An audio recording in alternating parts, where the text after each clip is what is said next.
এক বিন্দু পরিমাণ আল্লাহর কাছে অন্যায় নাই।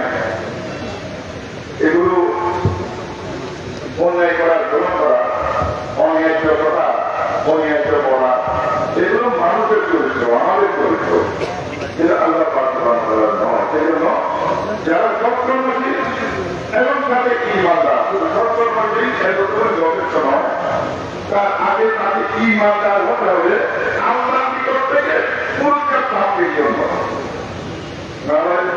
অনেক বিগত অনেক সৎকর্ম করে, অনেক মুসলিম আছে যারা ভালো কাজ করে, মানুষদেরকে সাহায্য করে, মানুষের কল্যাণে এগিয়ে আসে, এবং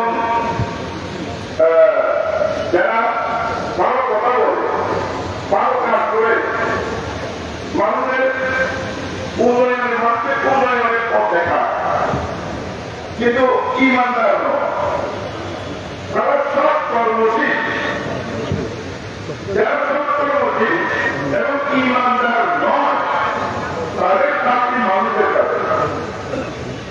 আর যারা ইমানদার এবং সব কর্মশীল, তাদের প্রাপ্তি আল্লাহর কাছে, তাদের প্রাপ্তি আল্লাহর কাছে, আল্লাহ দেবে। সুতরাং মানুষ কি বলবো আর নাই বলবো, মানুষ প্রভুকে কবকে নাই করবো, যারা সব কর্মশীল তারা এগুলোর প্রতি তোয়াক্কা না করে তারা সব কর্ম করে যাবেন, সব কর্ম অব্যাহত রাখবেন, মানুষের কল্যাণকে অগ্রাধিকার দেবেন, মানুষ যারা কোন ধরনের কষ্ট না পায়, মানুষ যারা কোন ধরনের অভাব অনুভব না করে, মানুষ যাতে দুঃখ এবং লাঞ্ছনা বোধ না করে, তিনি মানুষের কল্যাণে কাজ করে যাবেন। এগুলোকেই বলে সৎকর্ম। শুধু নামাজ পড়া সৎকর্ম, এটা সৎকর্ম আছে। নামাজ পড়া যদি আল্লাহকে সন্তুষ্ট করার জন্য নামাজ পড়াতে হয়, তাকে অবশ্যই সৎকর্ম। আর যদি আল্লাহকে সন্তুষ্ট করা নয়, অন্য মানুষকে সন্তুষ্ট করা, এটা যদি উদ্দেশ্য হয়ে থাকে, উদ্দেশ্য হয়ে থাকে, তো এটা হচ্ছে সবচেয়ে খারাপ কর্ম। জাহিরভাবে দেখতে গেলে নামাজ পড়াতে অপরাধ হয়, এটা উদ্দেশ্য বিভিন্ন হয়ে থাকে। আল্লাহ তাই সেক্ষেত্রে এটা খারাপ কাজ। আর জাহিরভাবে বিষয়টা নামাজ পড়া করা অন্য কাজ, মোকাবেলা বানিয়ে কাজ লাগিয়েছে, আল্লাহ তৈরি করেছে, খাল পালন করেছে, মানুষের দুর্গতি লাভ করেছে, মানুষের কল্যাণে কাজ করেছে, এটা নামাজ তোমার উদাহরণ নয়, সেটা আল্লাহ কাছে এটাই নামাজ উদাহরণ। ওই নামাজ যেটা মানুষকে দেখানোর জন্য হয়ে থাকে, আছে এটাই কিছু এবং এটাকে আমাদের সমাজে বলা হয়। কারণ যারা সৎকর্মশীল তাদের আমল এটাই ছিল, যারা সৎকর্মশীলের আমলকে অব্যাহত রাখে, অনুসরণ করে, সেটাকেই বলা হয়েছে আমলের ফলে। এই আমলের ফলে যারা করেন এবং শর্ত হচ্ছে তাকে ইমানদার হতে হবে। সে যদি ইমানদার হয়ে থাকে এবং ইমানদার অবস্থায় সে মানুষের কল্যাণে কাজ করে, দেশের কল্যাণে কাজ করে, জাতির কল্যাণে কাজ করে, এবং সেটা আল্লাহই কল্যাণ। যখন মানুষের কল্যাণে কাজ করে, জাতির কল্যাণে কাজ করে, দেশের কল্যাণে কাজ করে, ঘটনা করে সেটা আল্লাহই জন্য সে করছে। তো সেই সমস্ত মানুষের পুরস্কার আল্লাহ বলেছেন, অন্য মানুষ আপনার ঘটনাগুলো নাই বলে তাকে আপনি পুরস্কার করবেন না, যে কি বলবো না তাকে আপনার কিন্তু যায় আপনার আপনি কর্ম করতেই যাবেন। তেমনই করতে গিয়ে পাওয়া কোনো আমাকে আপনার রাখার দরকার নেই, করার দরকার নেই। আপনি একমাত্র চাইবেন প্রার্থনা করাকে সন্তুষ্ট করা। আপনার যদি সন্তুষ্ট হয়ে যায় সারা দুনিয়ার মানুষ অসন্তুষ্ট তাদের কিছু যায় না। আর আপনার যদি অসন্তুষ্ট থাকেন তো সারা দুনিয়ার মানুষ আপনাকে যেটা বাকি তাদের কোনো লাভ নেই। جزاء عند ربه فيقول الله جنات تجري من تحتها الانهار خالدين فيها رضي الله عنهم ورضوا عنه তিনটি পুরস্কারের কথা বলা হয়েছে। তারা জান্নাত জান্নাত প্রাপ্তির আগে আরো দুটি ইস্তেগফার জান্নাতি হওয়ার আগে আরো দুটি ইস্তেগফার একটি হচ্ছে রহমত আর একটি হচ্ছে মাগফিরাত রহমত এবং মাগফিরাত এটা শুধুমাত্র ইবাদতের মধ্যে সীমাবদ্ধ নয় রহমত এবং মাগফিরাত প্রাপ্তিও জনগণের কল্যাণে কাজ করার মাধ্যমে অর্জিত হয়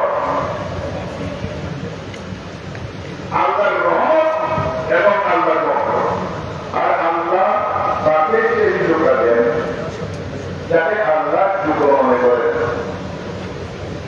আল্লাহ কাকে সুযোগটা দেওয়া নাই তার মধ্যে কোন যোগ্যতা নাই কোন যোগ্যতা নাই কিন্তু যখন আল্লাহ তাকে সুযোগটা দিয়েছেন আল্লাহ তাকে যোগ্য মনে করে দিয়েছেন সেই যোগ্যতা না করে তাকে আর কেউ অযোগ্য করা কোন অধিকার কোরআনের আলোকে রাখে না যতক্ষণ পর্যন্ত সেই মানুষের কল্যাণে কাজ করা ত্যাগ না করবে মানুষের কল্যাণে কাজ করা যদি ত্যাগ করে তখন তার অনুকরণ করা হবে আপনাকে পরিবর্তন করতে হবে না আপনাকে পরিবর্তন করবে সুতরাং তিনি রহমতের দাবি হয়েছে মাফ করতে দাবি হয়েছে যিনি রহমত এবং মাফ করেছেন তার জন্যে আমরা যে জাহান্নাম থেকে আল্লাহ বাস্তবায়ন করা তাকে মুক্তি দান করলেন আলহামদুলিল্লাহ জান্নাতি তার জন্য জান্নাত ওই দিন কাজে রাখা এই জান্নাতের বর্ণনা যে জান্নাতে তোমাদের গিয়ে আপনার নাহার রহমান এটা একটা আরেকটা হচ্ছে খালিদিন নাকিয়া এটা সাময়িক সময়ের জন্য অনন্তকালের জন্য যাকে আমরা জান্নাত দেবেন তাকে আবার জান্নাতে বের করে দেবেন না কিন্তু মুসলমান যারা জাহান্নামে যাবে তাদেরকে জাহান্নাম থেকে বের করে আনা হবে তাদের জন্য অনন্তকালের জন্য জাহান্নাম নয় অনন্তকালের জন্য জাহান্নাম অবশ্যই জন্য যারা মুসলমান তাদের জন্য হয়তো তার অপরাধের ব্যক্তিকে তাকে আমরা কিছু তাকে জাহান্নামে দেবেন কিন্তু সেই জাহান্নাম স্থায়ী নয় অস্থায়ী তাকে আবার ওখান থেকে নিয়ে আসা হবে পরিষ্কার করা হবে তারপরে জান্নাত পাঠিয়ে দেওয়া হবে খালি নিয়ে যাবো 3 নম্বর হচ্ছে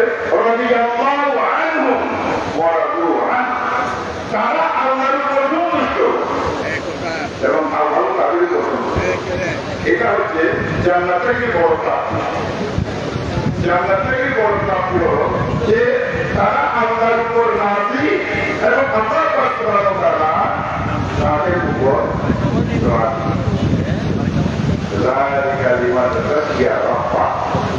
এটা তাদের জন্য এত পুরস্কার এত আলোচনা এত প্রণাবার্তা এত পুনরাবৃত্তি তাদের জন্য জীবন রক্ষা যাদের অন্তরের মধ্যে প্রভাবী যারা আল্লাহকে ভয় করে কাজ করে মানুষের প্রশংসা অর্জনের জন্য নয় মানুষের সুখ্যাতি পাওয়ার জন্য নয় মানুষের গুণগান শোনার জন্য নয় মানুষের ভিতর থেকে পুরস্কার পাওয়ার জন্য নয় যারা আল্লাহর বুদ্ধিতে কাজ করে আল্লাহকে ভয় করে কাজ করে এবং তাদের এই আমল করে অব্যাহত রাখে মানুষ তাকে মানবের ন্যায় মানুষ যদি সব কাজ করে যান এইটাকে যদি স্বীকার করে যদি অবিচল এবং অটল থাকেন আল্লাহ প্রার্থনা করবেন জীবন নকাশিয়া রাস্তা নাই তোমার তো কিছু হলো আমাদের তো কিছু হলো ডেঙ্গু তো সুতরাং রমজান শরীফ গতকাল বিদায় নিয়েছে রমজান শরীফের সাথে সাহায্য বিদায় নিয়েছে রমজান শরীফের সাথে সাহায্য বিদায় নিয়েছে রমজান শরীফের সাথে ইফতার বিদায় নিয়েছে রমজান শরীফের সাথে তারাবির তেলাওয়াতের কোরআনে পাঠ শোনা সেই সুযোগটা ওটাও বিদায় নিয়েছে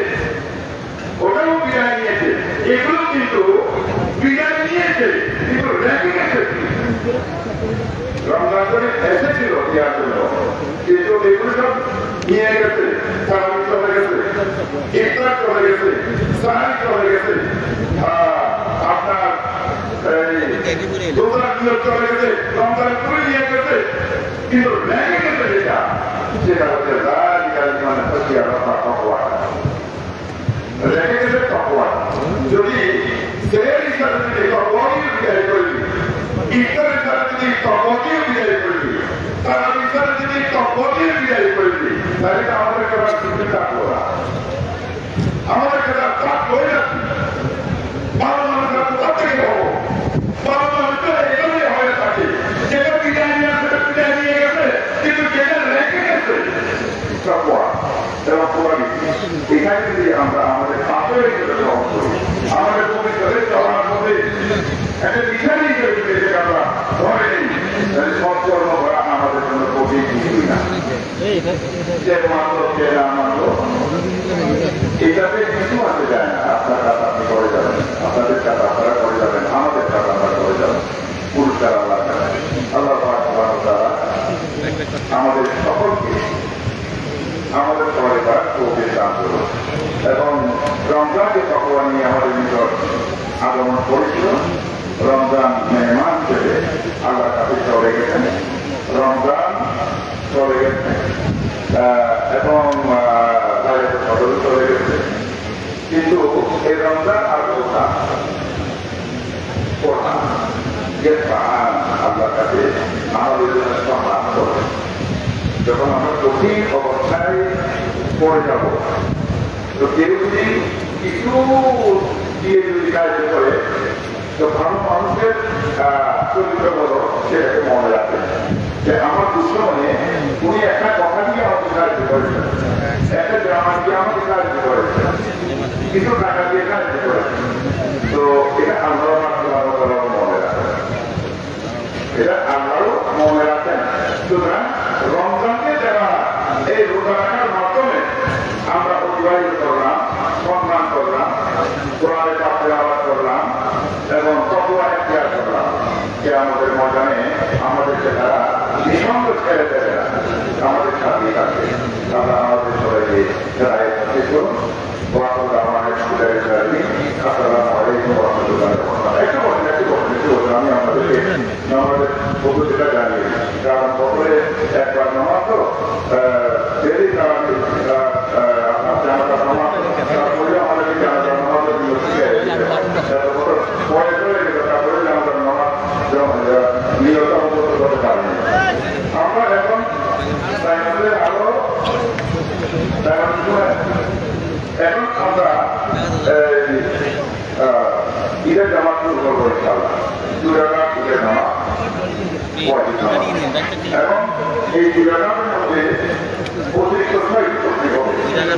সকাল নামাজে আমরা তকবীরে তাহলিল করি, কান পর্যন্ত হাত প্রহার করে আমরা লাভের উপর হাত বাঁধব। তারপর আমরা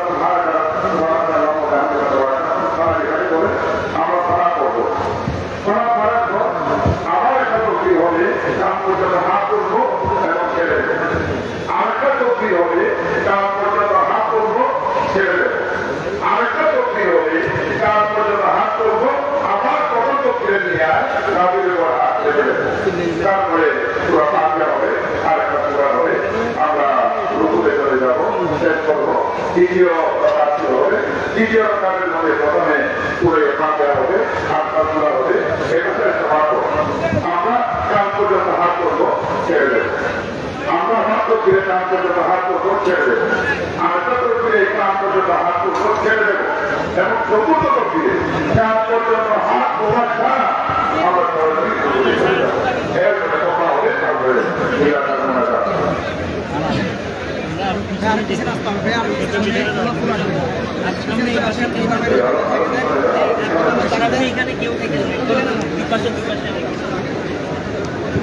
তোমরা জায়গা দিতে হবে পিছনে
আপনারা কোনো নামাজ পড়ছেন না, কিন্তু নামাজদেরকে ডিস্টার্ব করবেন না।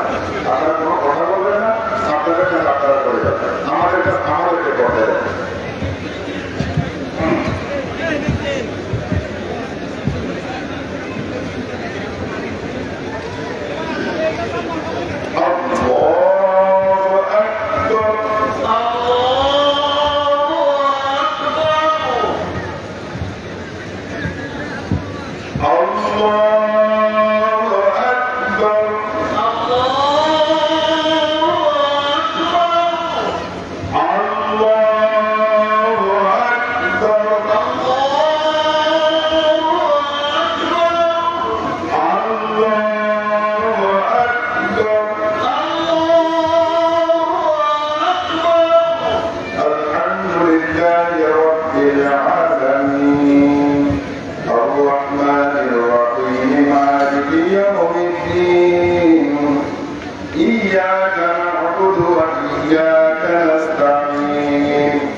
سمع الله لمن حمده ربنا لك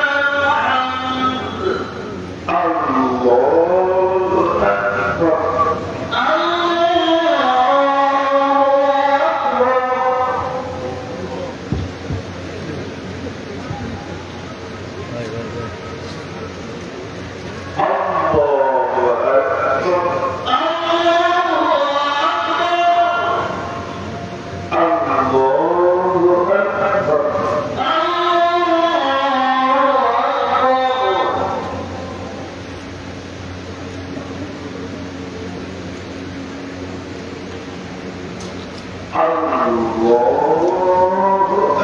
أكبر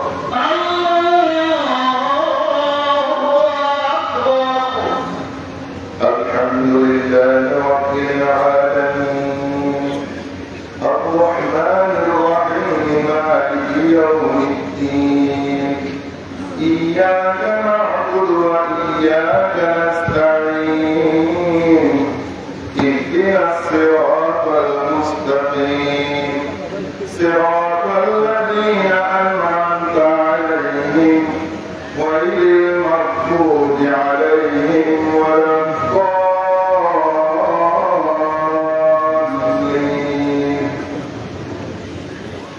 لإيلاف قريش إيلافهم رحلة الشتاء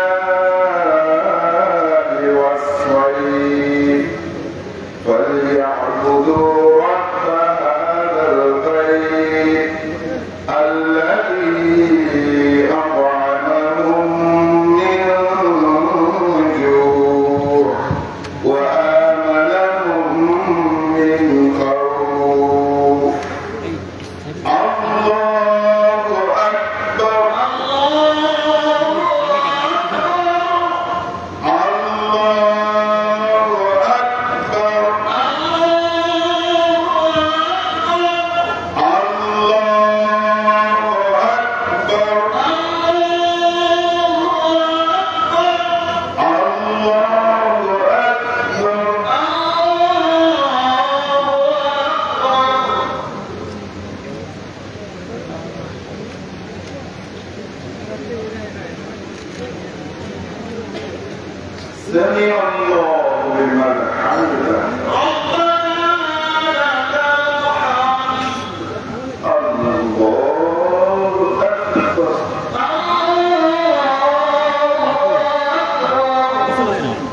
সামনে যাচ্ছে পিঠে আসেন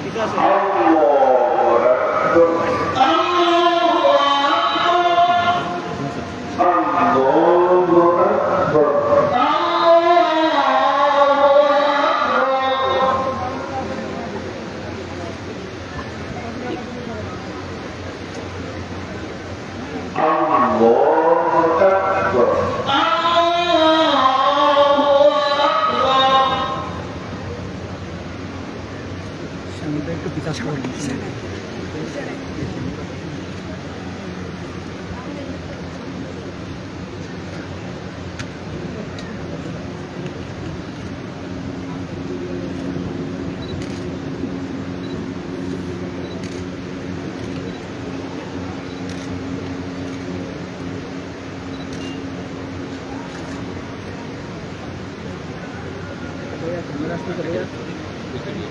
ওই বেটা এটা দাম কি পড়ে নাকি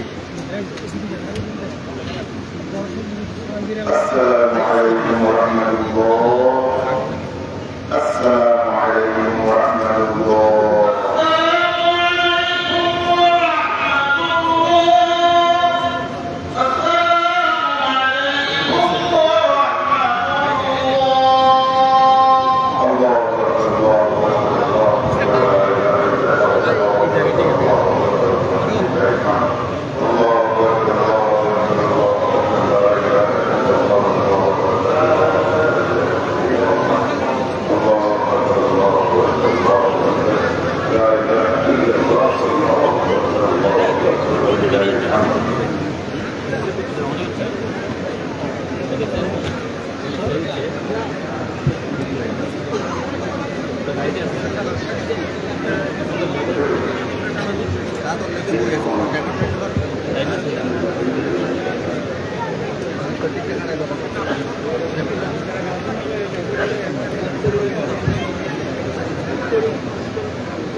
الله أكبر الله أكبر الله أكبر لا إله إلا الله الله أكبر الله أكبر لله الحمد.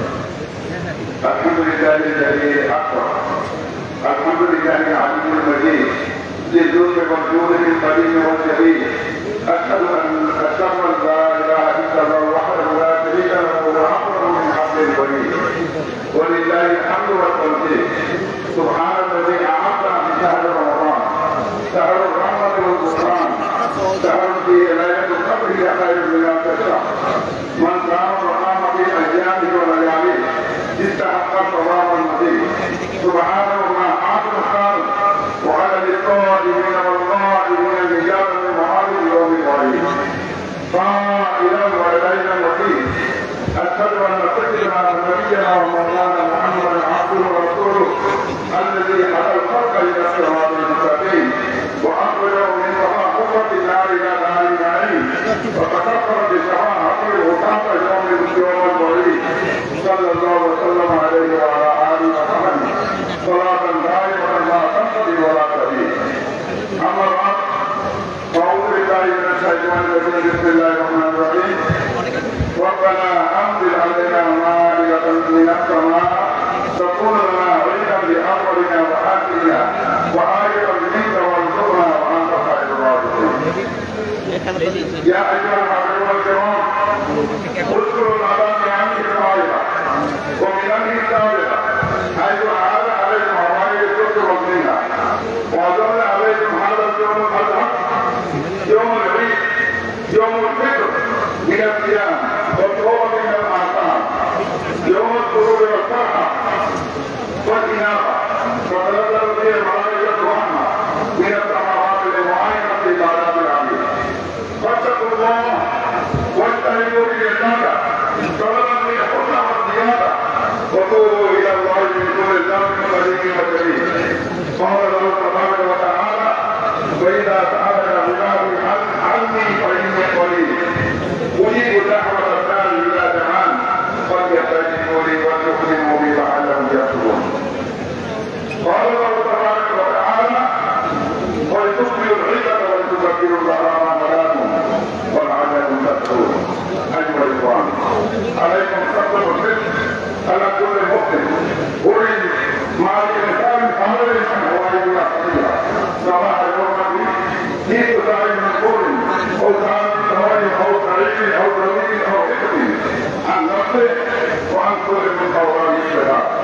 وأقسم عليكم صياما 6 أيام من شوال متواصلا وغير متواصل.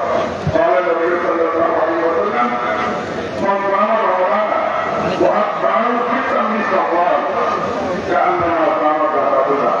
وكما قال عليه الصلاة والسلام: اللهم اغفر للمؤمنين، اللهم اغفر لنا ولوالدينا ولمن توالدنا ولمشايخنا ولأحبابنا ولجميع أمة المسلمين أجمعين.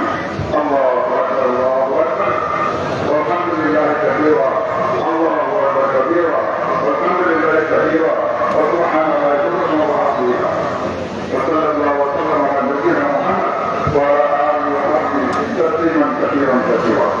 بارك الله لنا ولكم في القرآن العظيم ونفعنا وإياكم بآيات الذكر الحكيم. إذا تعالى جبران فإنكم لكم مغفرة رحيم. أقول قولي هذا واستغفر الله لي ولكم ولسائر المؤمنين والمؤمنات والمسلمين والمسلمات إنه هو الغفور الرحيم.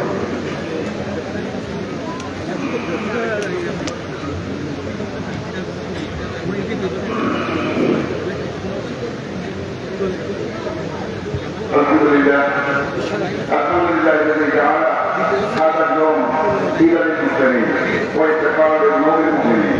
نحمد ونستعين ونستغفر ونؤمن به ونتوكل عليه ونعوذ بالله من شرور أنفسنا ومن سيئات أعمالنا. من يهده الله فلا مضل له ومن يضلل فلا هادي له. وأشهد أن لا إله إلا الله وحده لا شريك له وأشهد أن سيدنا ونبينا ومولانا محمدا عبده ورسوله بإسلام دين الآخرة. أما بعد فأعوذ بالله من الشيطان الرجيم. بسم الله الرحمن الرحيم.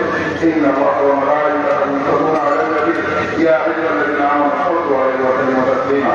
اللهم صل على سيدنا محمد صلاة دائمة على دوامه فاتحة الرقائق وصل على جميع الأنبياء والمرسلين وعلى جميع الصحابة والتابعين وقال بهم على قبر التمام عبر من قبر الإسلام جميع المقربات تاجرين والاستغفار.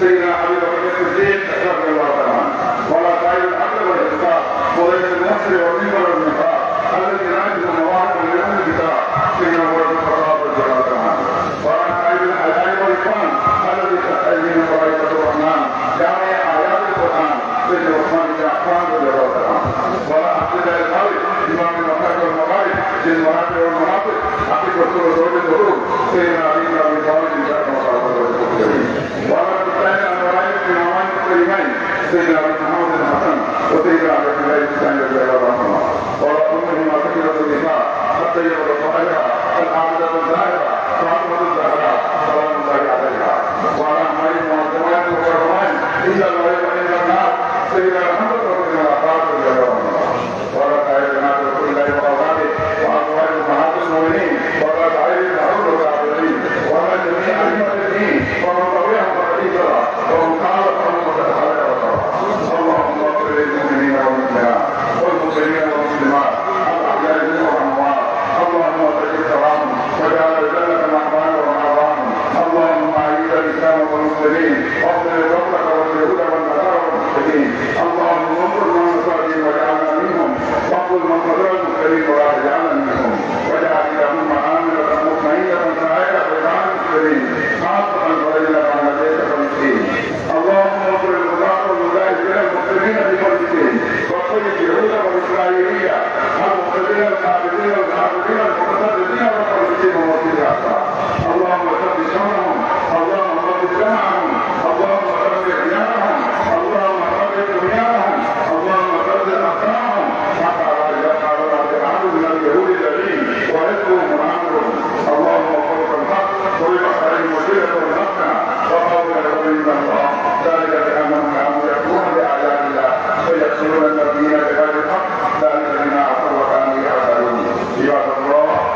الراحمين اللهم صل على سيدنا مولانا محمد صلاة دائمة مقبولة وسيلة اللهم لا تحصنا بنظرك ولا تخرجنا بعذابك وقنا ولا ذلك يا ارحم الراحمين اللهم لا تحصنا بسوء اعمالنا ولا تسرع علينا مصائب عنا في الدنيا والاخره وكف للظالمين ما جاء في حفظنا جاء في حفظنا وانك خير الحافظين اللهم ربنا ظلمنا انفسنا وان لم تغفر لنا وترحمنا لنكونن من الظالمين اللهم ربنا اتنا في الدنيا حسنه وفي الاخره حسنه وقنا عذاب النار واجعلنا مع المتقين والابرار برحمتك يا عزيز يا غفار يا رب العالمين اللهم انك عفو تحب العفو فاعف عنا اللهم انك عفو تحب العفو فاعف عنا اللهم انك عفو تحب العفو فاعف عنا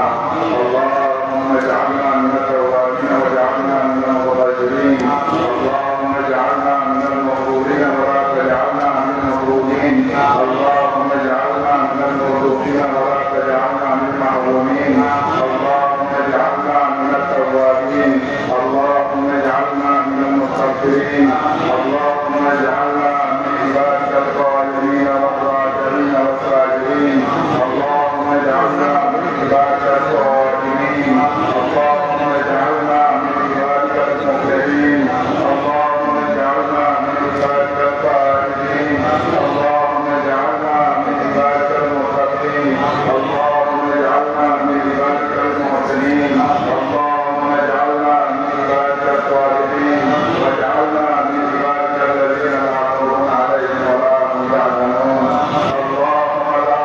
اللهم لا تدع لنا في هذا اليوم في مقامنا هذا ذنبا الا غفرته ولا هما الا فرجته ولا دينا الا قضيته ولا مريضا الا شفيته وعافيته ولا سائلا الا اعطيته ولا داعيا الا اجبته ولا مظلوما الا نصرته ولا ظالما الا سخرته ولا عدوا الا رحمته ولا فقيرا الا اغنيته ولا مسكينا الا اعطيته ولا عارفا الا رجل يا الله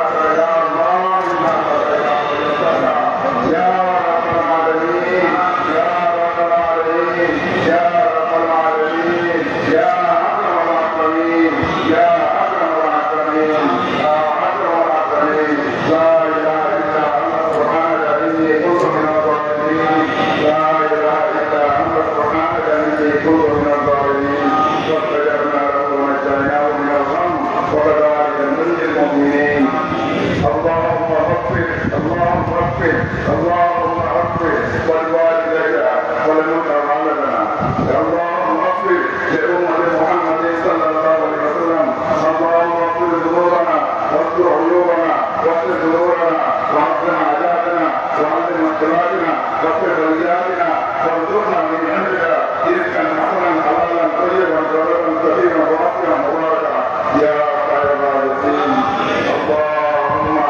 اللهم اياك نعبد ولك نصلي ونطلب اليك نفعا ونعبد ونرجو رحمتك ونخشى عذابك ان عذابك بكفار مبين اللهم اغفر اللهم لنا ذنوبنا وارضنا اللهم انك غفور مستقيم صراط الذين انعمت عليهم غير المغضوب عليهم ولا الضالين برحمتك سبحان الله خير الراحمين وصلى الله وسلم على خير خلقه وهو في الذين بفضله وقال المؤمن وقال في سيدنا نبينا مولانا محمد وعلى اله وصحبه اجمعين وجعل عافيه عند الموت لا اله الا الله محمد رسول الله صلى الله عليه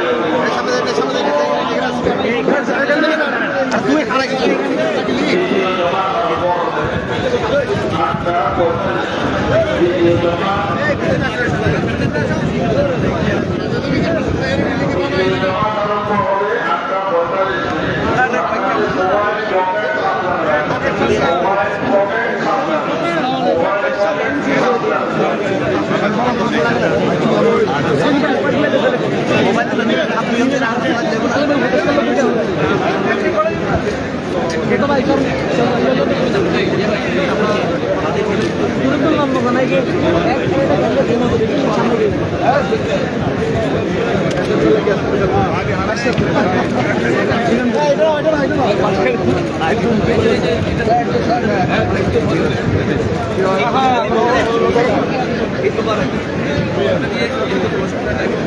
ভাই আজকে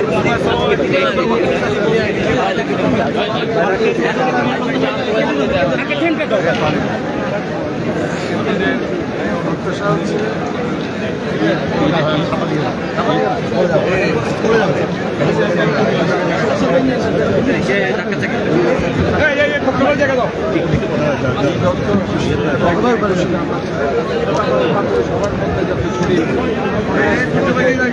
বৈষম্য যাতে না থাকে, ধনী দরিদ্র সর্বস্তরের মানুষের মাঝে ঈদের যে একটা আভিধানিক অর্থ খুশি, এটা যেন আমরা ছড়িয়ে দিতে পারি।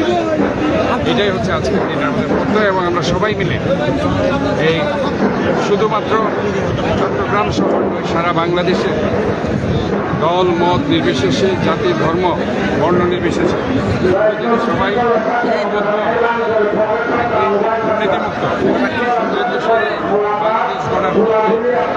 গড়ার কাজ করতে পারি। এটাই আজকের দিনের মতো। এবং আমরা চট্টগ্রামের, আমি সিটি কর্পোরেশনের মেয়র নয়, সর্বোচ্চভাবে বলতে চাই যে আজকে জলাবদ্ধতা সুন্দর রাখতে হবে, পরিষ্কার ময়লা আবর্জনা পলিথিন প্লাস্টিক সেটা আমরা কোনো জায়গায় ফেলবো না, আমরা সুনির্দিষ্ট ডাস্টবিনে ফেলবো এবং শহরকে সুন্দর পরিচ্ছন্ন আমরা রাখবো। ধন্যবাদ।